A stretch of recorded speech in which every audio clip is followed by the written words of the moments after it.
Let's get started. Story number 1. The night had crept in so suddenly that Megan barely noticed it until the temperature dropped. It was one of those crisp autumn evenings when the shadows seemed to stretch unnaturally long, even though the sun had long since disappeared below the horizon. She had been at her friend's house, enjoying the warmth of the fire and the company of people she hadn't seen in months. But now she was alone on a deserted road, heading back to her apartment. The drive itself wasn't long, only about 15 miles, but the road she had to take was isolated. It was a two-lane highway that cut through dense woods, and though she had taken it countless times before, tonight it felt different. The kind of different that made her skin prickle with unease. Megan brushed it off. She was being paranoid, that's all. The woods were dark and quiet, yes, but there was no reason to be afraid. It was just a regular road, after all. Still, as she drove along, the unsettling feeling wouldn't leave her. The headlights of her car only illuminated a small portion of the road ahead, and the trees that lined both sides of the highway seemed to move in closer with each passing mile. It was hard to shake the sense that she was being watched, though she knew there was no one else out there. The radio static was starting to get to her, so she turned it off, hoping the silence would calm her nerves. The soft hum of the engine was the only sound now, and it felt almost suffocating. The road ahead seemed to stretch on endlessly, and Megan's eyes began to dart nervously, checking her rearview mirror more often than usual. Everything seemed perfectly normal, and yet she couldn't shake the feeling that something was wrong. As she rounded a bend, she saw something up ahead. A figure, standing in the middle of the road. At first, Megan thought it was a trick of the lights, but no, as she drew closer, the figure became more distinct. It was a man, tall, thin, wearing a dark hoodie. His face was obscured by the shadows, but there was something strange about the way he stood there, in the middle of the road, completely still. Her foot hovered over the brake pedal, and she slowed down. It wasn't unusual to see people walking along this stretch of road, though it was rare, especially this late at night. But something about the man felt off. She couldn't put her finger on it, but her instincts screamed that this wasn't normal. "Hey, are you okay?" Megan called out through her rolled-up window, hoping for some kind of response. She expected the man to step aside or at least move, but he didn't.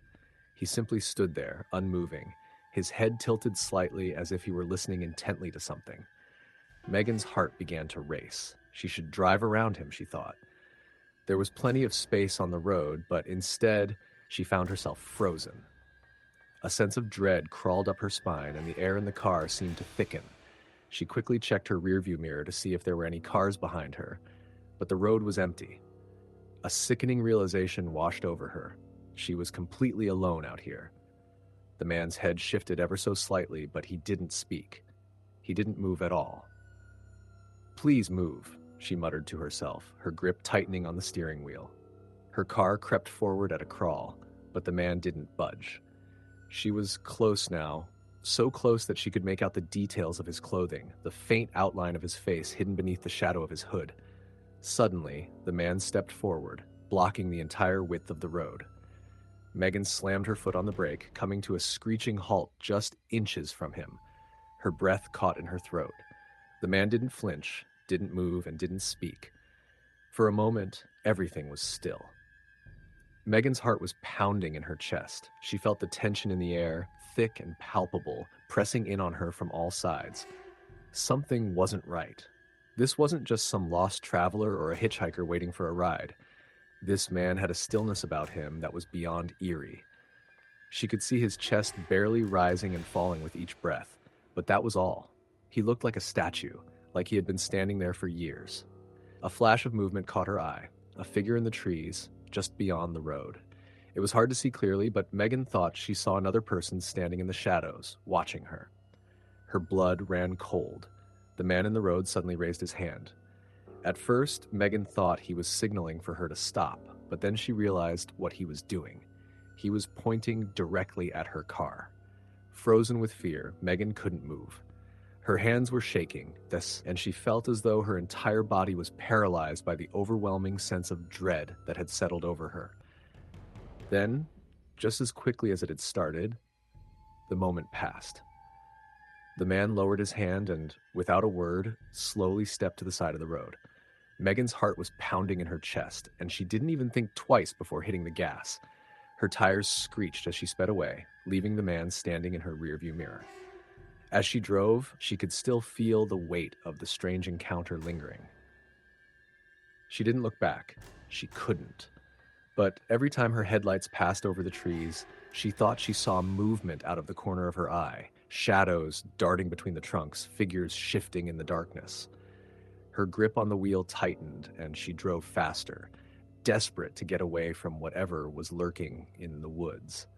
Finally, after what seemed like an eternity, she reached a more populated area, the glow of streetlights finally breaking through the darkness. Megan pulled into a gas station, her heart still racing.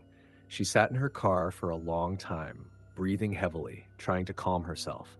It wasn't until she finally looked out the window that she saw something that made her blood run cold. The man was standing at the edge of the gas station lot, his hood still obscuring his face. He was just standing there, staring at her, unmoving. It was the same man, the same strange stillness about him. Megan's heart skipped a beat as her eyes locked on his, but she didn't dare get out of the car. Instead, she reached for her phone, fingers trembling as she dialed the number for the police. She told them everything: the strange man, the figures in the woods, the overwhelming feeling of being watched. But when the police arrived, there was nothing.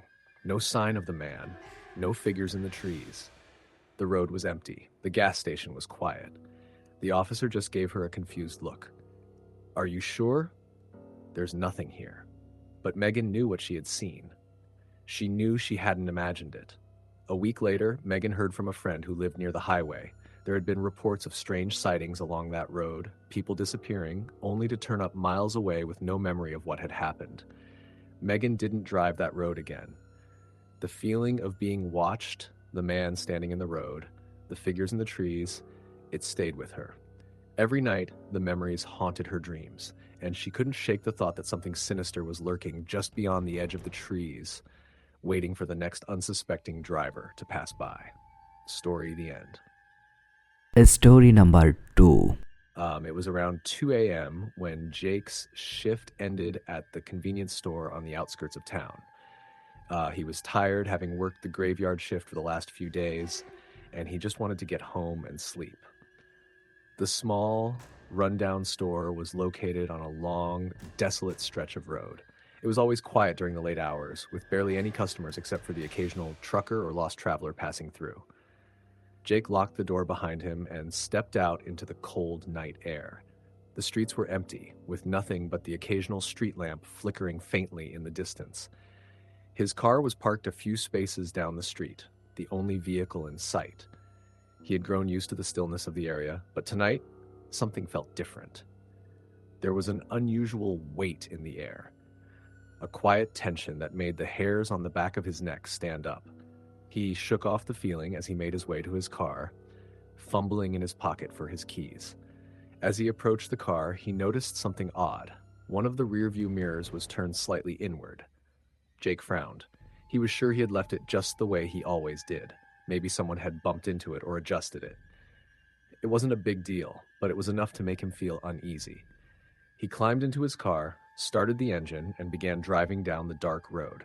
The headlights illuminated the empty stretch of asphalt in front of him, but it felt as if the darkness was closing in from all sides.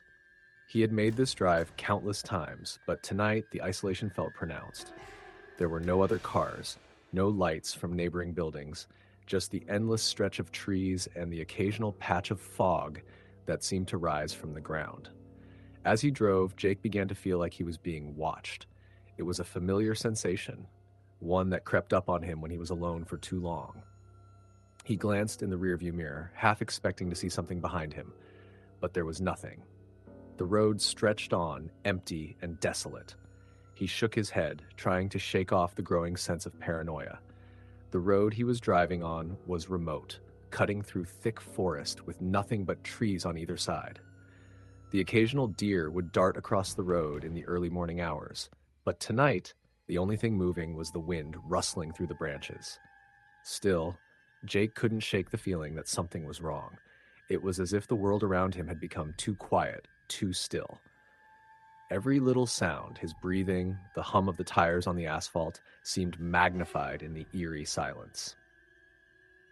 He turned the radio on to distract himself, but the static-filled airwaves did nothing to ease the tension. He glanced at the clock on the dashboard. 2:30 a.m. He was about halfway home. He'd be out of the woods and into the more populated area soon, but the stretch of road ahead felt endless. As he approached a curve in the road, something caught his eye. Just off to the side, near the edge of the trees, there was a figure standing motionless in the dark. Jake's heart skipped a beat as he slammed on the brakes, his car skidding slightly before coming to a stop. He stared at the figure for a few moments, trying to make out what it was. The figure was tall, thin, and appeared to be wearing a long coat. It stood perfectly still, not moving an inch, as if waiting for something or someone. Jake's first instinct was to drive away, to keep going and forget what he had seen. But something made him hesitate. He had passed this stretch of road countless times before, and there had never been anyone walking around at this hour. He had heard stories from the locals about people seeing strange things in these woods, tales of people disappearing or worse, being stalked by something that moved between the trees. Jake had always written them off as exaggerations or drunken stories told around a campfire. But tonight, he wasn't so sure. He took a deep breath, trying to calm his nerves. The figure didn't seem to be approaching the car, but it was still standing there, unmoving. Jake couldn't see its face, just the dark silhouette against the tree line. He wasn't sure what to do. If it was just some person lost in the woods, maybe he should stop and offer help. But he wasn't about to make that decision without thinking it through. "Just drive," he muttered to himself, gripping the steering wheel tightly. "Just drive." He stepped on the gas and quickly sped past the figure, his eyes glued to the rearview mirror as he did. For a moment, he didn't see anything, just the empty stretch of road behind him. But then, as he looked again, he saw the figure in the mirror, standing still in the same spot. It hadn't moved, but somehow it seemed to be closer. His pulse quickened and a cold sweat broke out on his forehead. He tried to shake off the feeling that had suddenly taken hold of him, but the sensation of being followed was overwhelming.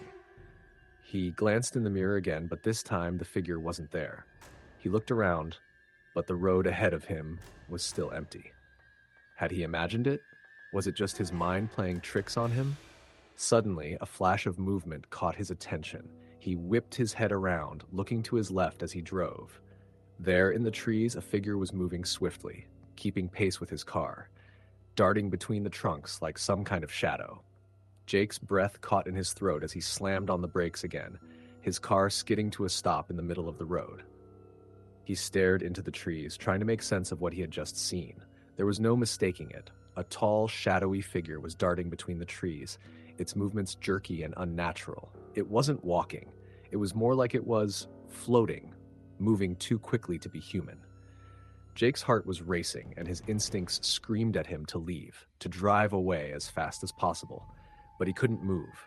His body was frozen in place, unable to tear his eyes away from the figure. For what felt like an eternity, the figure seemed to watch him, as if it knew he was there, as if it was waiting for him to make the next move.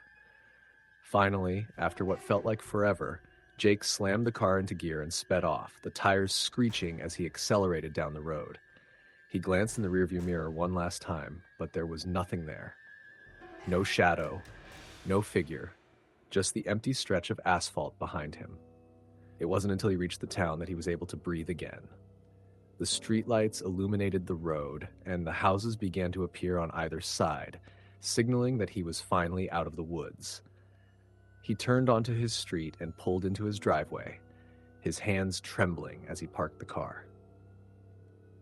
Jake sat in the car for a long moment, trying to process what had just happened. He didn't know if he had imagined it all or if something truly strange had occurred. But he couldn't shake the feeling that something had been out there, something that had been watching him, waiting for him to make a mistake. As he entered his house, he locked the door behind him and turned on all the lights. He wasn't sure if he would ever feel safe driving that stretch of road again. Every time he closed his eyes, the image of the shadowy figure haunted him, moving between the trees, waiting in the dark. The next morning, Jake heard the news. A woman had gone missing in the woods just a few miles from where he had seen the figure. No one knew what had happened to her, but they were organizing a search party to look for her. Jake didn't tell anyone about what he had seen. He wasn't sure anyone would believe him anyway, but every time he drove past those woods, the memory of the figure lingered in his mind. A shadow that seemed to follow him wherever he went. Story: The End. Story number 3. The night was darker than usual. No moon, no stars, just a black, empty sky stretching endlessly above. The air was thick with the scent of damp earth, the kind of night where even the wind refused to whisper. I was driving home after a late shift, my headlights cutting through the suffocating darkness as I made my way on the deserted country road. It wasn't the first time I had taken this route home. In fact, I knew every twist and turn of the road, every old fence post and half-collapsed barn that dotted the landscape. But that night, something felt different. The darkness felt heavier, like it was pressing against the car, swallowing the beams of my headlights before they could reach too far ahead. I kept the radio off. The silence was oddly comforting at first, but as I drove deeper into the countryside, it became oppressive. The only sound was the hum of my engine, the occasional crunch of gravel beneath my tires. It was just past midnight when I saw the figure on the side of the road. At first, I thought it was a trick of my tired eyes, just another shadow among many. But as I got closer, I could see it more clearly. Someone standing still, just beyond the reach of my headlights. They weren't walking, weren't moving at all, just standing there, watching. I slowed down, my heart beginning to pound. They were dressed in dark clothing, their face obscured by the hood of a jacket. There was no car nearby, no sign of why they'd be out here alone in the middle of nowhere. I debated stopping. Maybe they needed help. Maybe they were stranded. But something in my gut told me to keep driving. As I passed them, I turned my head slightly to get a better look. But they were gone. My hands tightened on the wheel. I knew what I had seen. There was no way someone could disappear that quickly. A chill ran down my spine as I glanced in the rearview mirror. The road behind me was empty. I pressed my foot down on the gas, wanting to put as much distance as possible between me and whatever that was. My heart was still racing when I saw it again. The figure, standing ahead of me, the exact same stance, the exact same position on the side of the road. It was impossible. I had driven at least a mile past them, and yet, there they were. I swallowed hard, my mouth dry. My mind struggled to come up with a rational explanation. Maybe there were two people wearing the same thing. Maybe I was just exhausted and seeing things. But deep down, I knew better. This time, I didn't slow down. I gripped the wheel and drove straight past without looking. I didn't want to see. I didn't want to know. The road stretched endlessly before me, winding through dense patches of trees and open fields. I kept my eyes locked ahead, refusing to check the mirrors. But then, a sound broke through the hum of my engine. A soft thump. It came from the back of my car. Panic surged through me, and I instinctively checked the rearview mirror. Nothing. I tried to convince myself I had imagined it. Maybe I had hit a pothole or a stray rock had bounced up against the trunk. But then I heard it again. Thump. Louder this time. Something was back there. I didn't stop. I didn't slow down. Instead, I pushed the car to go faster, gripping the wheel so tightly my knuckles ached. My house was only 10 minutes away. If I could just get home. The next sound made my blood run cold. A scrape, like fingernails dragging across the roof of my car. I let out a shaky breath, forcing myself not to lose control. My mind raced, screaming at me to keep going, to get home, to not look. But I did. For just a second, I glanced up at the rearview mirror, and I saw it. A face pressed against the back window, pale and hollow-eyed, staring directly at me. I screamed. The car swerved, tires screeching against the asphalt as I fought to regain control. My pulse pounded in my ears, drowning out everything else. When I looked again, the face was gone. The weight lifted from the roof of my car, the sound of scraping disappearing into the night. I didn't stop. I didn't breathe. I just drove. When I finally reached my driveway, I slammed on the brakes and jumped out, my legs shaking as I fumbled for my keys. My hands were trembling so badly I could barely get the door unlocked. When I finally stumbled inside, I locked every bolt, every latch, every chain. I didn't sleep that night. The next morning, when I finally gathered enough courage to go outside and check my car, I found something that made my stomach turn. Long, deep scratches ran across the roof, and on the back window, in the condensation left by the night air, there was a single handprint. Story the end. Story number 4. The road stretched endlessly ahead, disappearing into the thick darkness of the night. It was the kind of blackness that swallowed everything, where the only source of light came from my high beams, carving out a narrow path through the void. I was driving home late from a friend's house, a long, winding journey through the back roads of a rural town. I had made this trip dozens of times before, but that night felt different. The air inside the car was thick, and I couldn't shake the growing sense of unease creeping into my chest. The road was empty. No cars ahead, no headlights behind. Just me, the trees lining both sides of the road, and the endless night pressing down. Then I saw something. At first, it was just a flicker in the distance, barely visible in the darkness. As I got closer, my stomach tightened. A person. Standing in the middle of the road, I slammed on the brakes, my tires screeching against the asphalt. My heart pounded as the car skidded to a stop just feet away from them. The figure didn't move. They were standing perfectly still, facing me, their features hidden beneath the hood of a dark sweatshirt. I sat frozen, gripping the steering wheel so tightly my knuckles turned white. The rational part of my brain told me to roll down the window, ask if they needed help. Maybe their car had broken down. Maybe they were lost. But something about them was wrong. They didn't wave. Didn't try to signal for help. They just stood there, unmoving. Then slowly they tilted their head to the side. A chill crawled up my spine. I didn't wait to find out what they wanted. My instincts screamed at me to go. I threw the car into reverse, my eyes darting between the road and my rearview mirror. I planned to back up just enough to go around them. But when I looked up again, they were gone. I blinked. My breath hitched in my throat. The road ahead was empty. No sign of the person. I should have seen them move, should have heard footsteps in the eerie silence of the night. But there was nothing. A sudden noise made my blood run cold. A soft tap on my passenger window. My head snapped to the side, but there was no one there. Just the glass, fogging slightly from the cool night air. Another tap. This time from the back window. My pulse hammered against my ribs. I hit the gas. The car lurched forward, speeding down the road, my breath coming in ragged gasps. I didn't care if I was going too fast. I didn't care about anything except getting the hell away. The road twisted and turned through the trees, but I didn't dare slow down. I kept checking my mirrors, half expecting to see that hooded figure standing behind me, but there was nothing. After what felt like an eternity, I reached the turnoff to my neighborhood.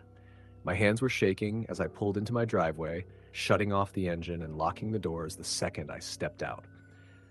Inside my house, I double-checked every lock, closed every blind. But the feeling didn't go away. The feeling that I wasn't alone. Sleep didn't come easy that night. Every creak, every gust of wind outside made my skin crawl. I kept telling myself it was over, that I had just imagined it. But when I went outside the next morning, I saw them, footprints, leading from the road all the way up to my bedroom window. Story the end. Story number 5. It was just another night shift for Michael. Working as a night dispatcher for a small trucking company, he was accustomed to the isolation and long hours. The world outside his small office was dark and quiet, save for the occasional truck that rumbled down the desolate highway just a few hundred yards from the building. He had grown used to the stillness of the night, the hum of the computers and radios, the only sounds keeping him company. It wasn't much, but it was a job, and that's all he needed to get by. The office was located on the outskirts of town, a patch of industrial buildings nestled between miles of barren fields.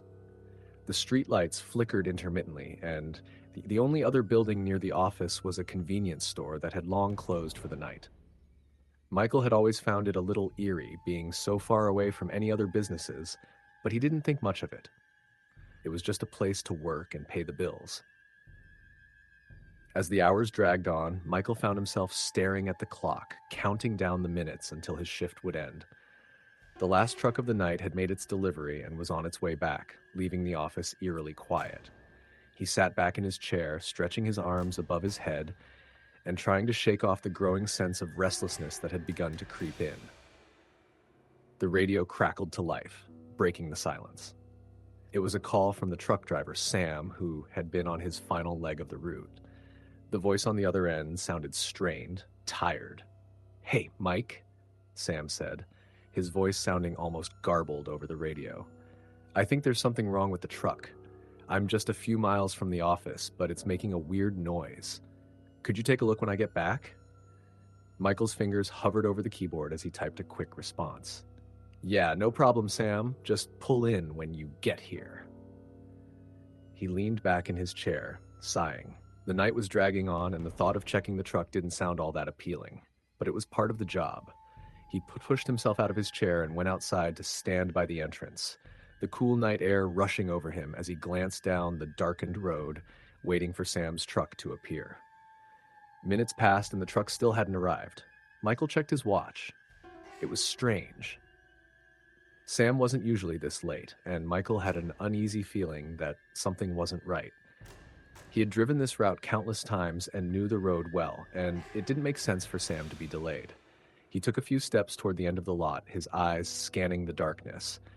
And that's when he saw it, a flicker of movement in the distance. It was a shadow just outside the reach of the streetlight, shifting and bending unnaturally. Michael blinked, squinting to try to make sense of it, but it was gone as quickly as it had appeared. His pulse quickened, a sense of unease spreading through his chest. He shrugged it off as his mind playing tricks on him, the stress of the night messing with his senses. It had been a long shift. He just needed a moment to clear his head. A few more minutes passed, and just as Michael was about to step back inside, he heard the unmistakable sound of an engine rumbling in the distance. The headlights of Sam's truck appeared, cutting through the night, casting long shadows across the lot. Michael let out a sigh of relief, watching as the truck slowly pulled into the parking lot. But as the truck came to a stop, Michael noticed something odd. The headlights flickered, dimming for just a moment before coming back to life. He frowned and walked toward the truck, wondering if it was the same problem that Sam had mentioned earlier. He tapped on the driver's side window, and Sam looked up at him, his face pale and gaunt, his eyes wide with something that Michael couldn't quite place. For a moment, they just stared at each other, the silence between them feeling heavy and thick. "You okay, Sam?" Michael asked, leaning in closer to the window. Sam didn't answer it right away. He just sat there, staring at Michael with that strange, wide-eyed expression. Then, slowly, he rolled the window down. "There's something out there," Sam finally said, his voice barely a whisper. "Something in the trees." Michael raised an eyebrow. "What are you talking about? Did you see something?" Sam swallowed hard, his hands gripping the steering wheel as if he were trying to steady himself. "I don't know. I was driving down the road and I saw something moving in the woods. At first, I thought it was just an animal, but then it was like it was watching me. It's been following me since the last turn, Mike." Michael felt a chill run down his spine. It was late, and his mind was already tired, but Sam's words hit him in a way that felt all too real. The last thing he needed was to be caught up in some wild imagination or prank, but the fear in Sam's voice told him otherwise. "Are you sure it wasn't just an animal?" Michael asked, trying to sound as calm as possible. Sam shook his head. "No, man. This thing, whatever it is, it's too deliberate. It's been pacing along the side of the road, keeping just out of sight. I don't know what it is, but I don't want to stick around to find out." Michael glanced toward the woods, a cold knot forming in his stomach. The trees stood tall and silent in the distance, their branches swaying lightly in the breeze, but he couldn't shake the feeling that something was watching them. "All right, let's get out of here," Michael said, trying to shake off the growing sense of dread that had begun to settle over him. "We'll check out the truck in the morning. Let's just get inside for now." Sam nodded quickly, almost too quickly, and Michael stepped back as he watched the truck's headlights shift and turn. As the truck pulled into a nearby spot, Michael turned to go inside the office, but as he did, something stopped him in his tracks. From the corner of his eye, he saw movement again, something dark moving just beyond the tree line, the same flicker of shadow that he had seen earlier. Michael froze. This time there was no mistaking it. There was something out there, something big and fast, darting between the trees. He turned around, his heart pounding, and rushed back to the truck. "Sam, get back in the truck," Michael shouted, his voice laced with urgency. "We need to go, now." Sam didn't question it. He threw the truck into gear, and the engine roared to life as he sped away from the lot. But as they pulled down the road, Michael couldn't help but glance out the window. For a split second, he thought he saw something large and dark, standing just at the edge of the trees, watching them leave. He didn't know what it was, but he couldn't shake the feeling that whatever it was had been following them the whole time. The rest of the night passed in a blur. Michael barely slept, the image of that dark figure lingering in his mind. He couldn't explain it, but he knew that something was out there, something he had no business messing with. In the morning, he reported the truck's malfunction to the company's mechanic, but neither of them could find anything wrong with it. The engine was fine, the wheels were aligned, and the brakes worked perfectly. Sam never came back to work after that night. Michael never spoke about it again, but every now and then, he'd find himself glancing toward the trees when he drove past that stretch of road. He never saw anything again, but he couldn't shake the feeling that whatever had been following them that night was still out there, waiting. Story number 6. It had been a long, exhausting week for Rachel. A recent move to a small town on the outskirts of the city had left her feeling more isolated than usual. She had chosen to live there, to escape the hustle and bustle of her old life, to settle down and enjoy the quiet. What she didn't expect was the overwhelming loneliness that came with the change. The town was peaceful, too peaceful, and the streets seemed eerily empty in the evenings. Most of the houses were quiet, nestled in the dark between patches of dense forest, with the occasional car passing by at odd hours.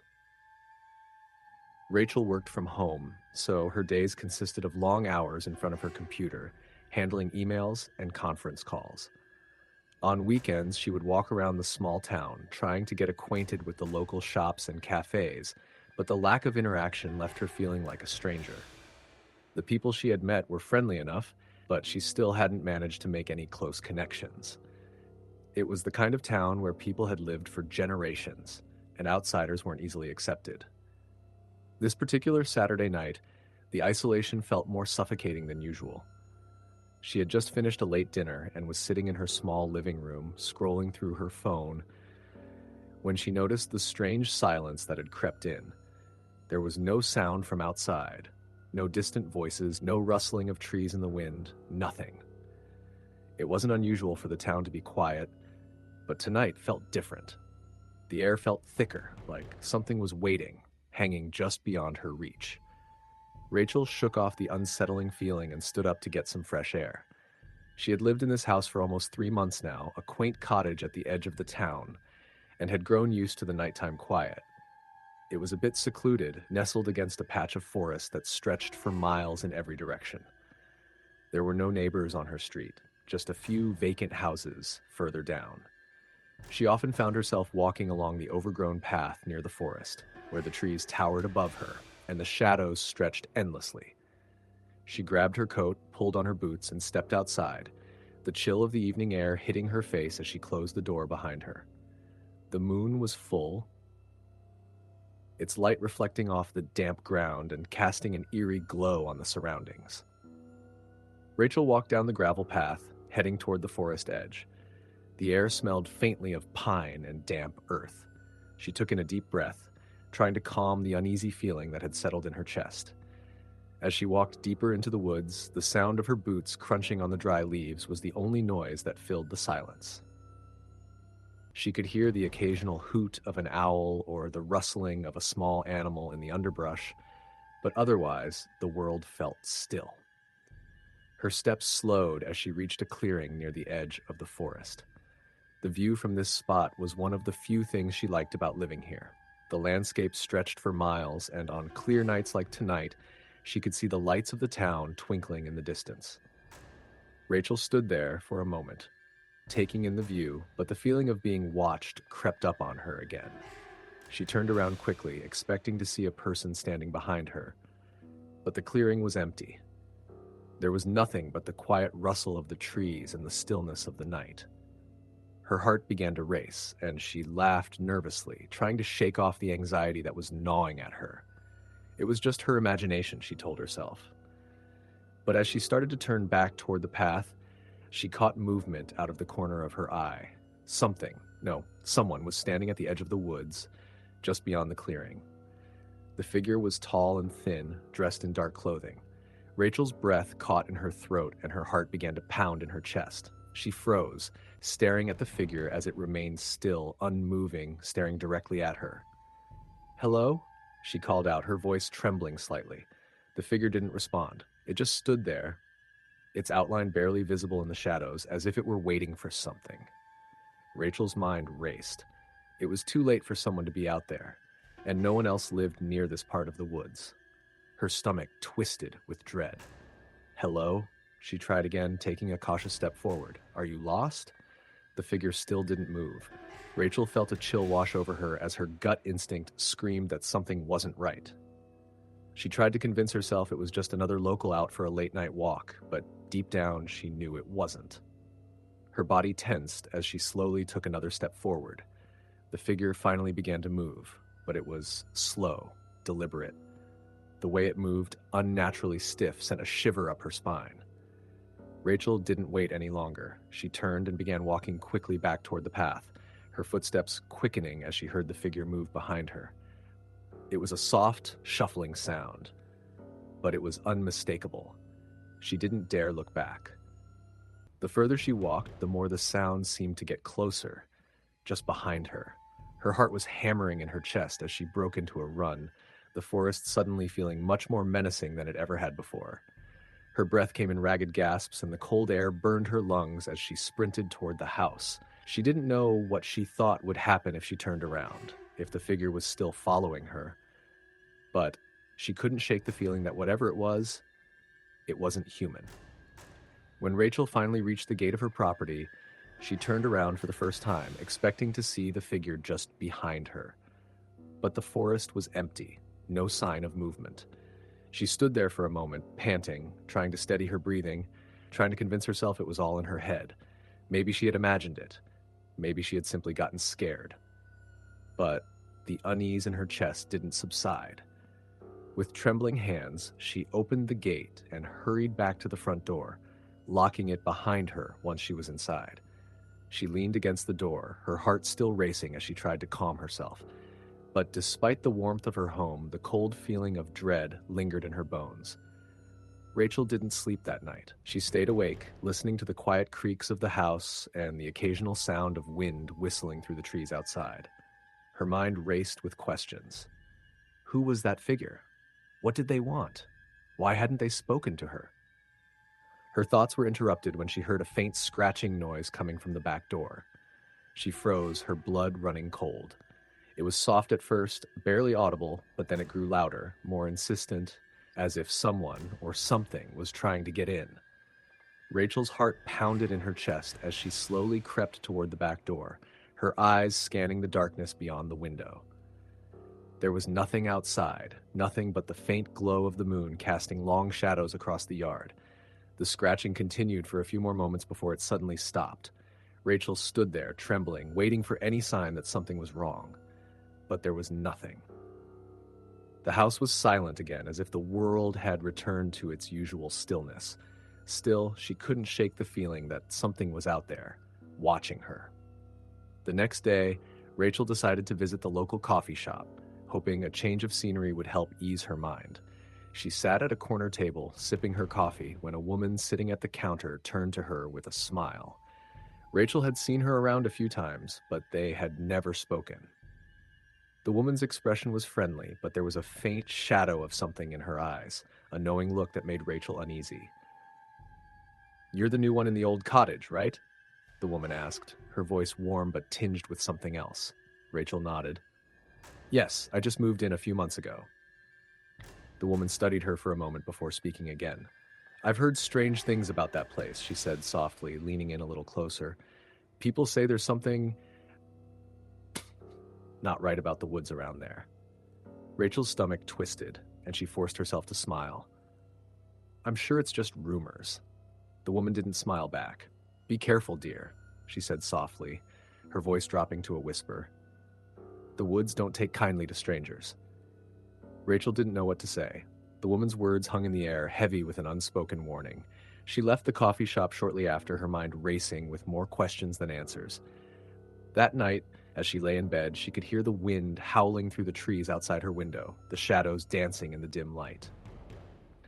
She tried to sleep, but the nagging feeling of being watched wouldn't leave her. She could hear the faintest scratching sound again, this time on the window. She pulled the covers up over her head, hoping it would go away. But the scratching only grew louder. Story the end.